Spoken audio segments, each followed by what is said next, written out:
Well, I've just come back from the Australian Electoral Commission, where I have been declared the next member for the federal seat of Mackellar. I want to firstly thank those people who voted for me, some 52,000 people in this area. I really appreciate the faith and support that you've shown in me, not just on the 18th of May, but for the last 3 years. To people who didn't feel like they could provide me with their vote, I want to say to you that I will continue to represent you best that I am able to, and that I'm here to represent everyone in Mackellar and on the Northern Beaches, not just those people who voted for me on the 18th of May. What can you expect from me from the next 3 years? Well, I campaigned on 3 central issues. The first one was lowering taxes. I don't do this just because I think lower taxes are somehow better, even though I do. I do it because I believe that every individual in Australia who belongs to voluntary organisations in our community is better placed to know how to spend their money than someone who is a public servant in Canberra. I believe that we live in one of the best communities in the world because of the level of volunteerism that we have in our community. It's something that I'd like to encourage right across Australia. And part of that is because governments have trusted you to know how to best spend your money. And that's why lower taxes are better than higher taxes. The second thing I promised to do was to ensure that retirement incomes are secure. There can be nothing more unfair than encouraging Australians to save and work hard for their retirement only to see those rules changed halfway through someone's retirement. I'm going to Canberra and I will represent your views to make sure that the rules that we have are fair and balanced, that we look after all people everywhere, and that we create the right incentives so that people are encouraged a level of personal responsibility in their retirement and don't have to rely on the taxpayer. And where they've done that, that we will reward that type of behaviour, not punish it by changing tax laws to take more of their money. The third and final thing I promised to do was to improve lifestyles on the Northern Beaches. The truth is it's very hard to improve on almost perfection, but there are 2 really big issues. The first is transport.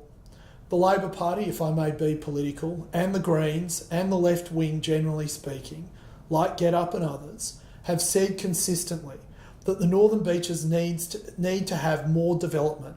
They need to have more people on the Northern Beaches. And under the Carr-Keneally government, we saw an extra 100,000 people planned to be brought to this area. And the only infrastructure they gave us was closing 2 schools that they sold to property developers and selling off a TAFE at Seaforth that became a nursing home. The Liberal Party, the party I represent, and the people, you, that I represent, are an open and welcoming people. We are tolerant, we believe in a fair society, and that people should be judged on the content of their character, not anything else. But we also know that if we're going to have more people on the Northern Beaches, we need to have better transport infrastructure. 3 of the 10 worst congested roads in Australia are right here on the Northern Beaches. For too many years, state and federal governments did not do enough to alleviate this. Under Gladys Berejiklian, we have the Beaches Link Road Tunnel finally being planned. At the last budget, Tony Abbott and I were able to secure tens of millions of dollars to bring this project to life. And there's more to do, I know, but this is an important first step and a start to getting things done. We've already had important improvements with the B line, with the new hospital at Frenchs Forest, and roadworks beginning at Mona Vale and on Warringah Road. These are catch-up projects. The Beaches Link Road Tunnel is something that future-proofs this area, along with other projects that we should also be looking at and demanding. Part of improving our lifestyles also has to be about protecting this planet and our area from the negative effects of climate change, protecting our marine life. Under the previous government, I fought for and managed to increase marine parks by over 50% in Australia. It's all well and good to rest on our laurels, but there's a lot more we can do. We banned microbeads into our ocean. We funded important projects in taking microplastics out of our waterways.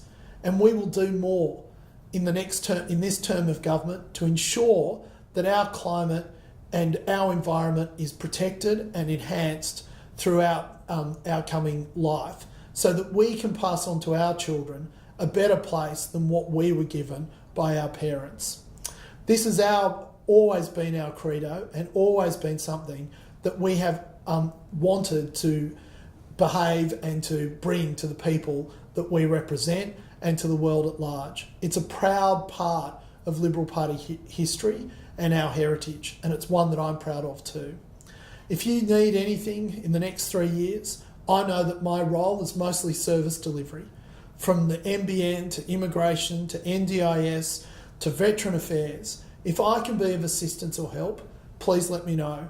I can be found here in my office in Narrabeen, or else just ring us on 8484 0300 or email me at jason.falinski.mp@aph.gov.au. Finally, I want to thank all the other candidates that took part in this election. I know that sometimes things can get heated, but we all acted in the best interests of our community. And by some of the arguments and discussions I had with you, I was able to clarify my thoughts and take on board some of the concerns that you had. This is only something that can happen through a democracy.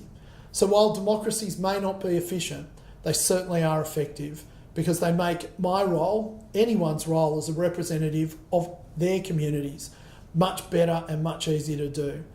I look forward to being held accountable by you in another 3 years' time, and I look forward to working for you in Canberra over the next 3 years.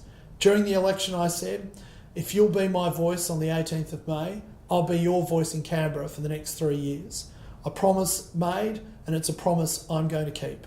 Thank you very much for your support, and I look forward to speaking to you soon.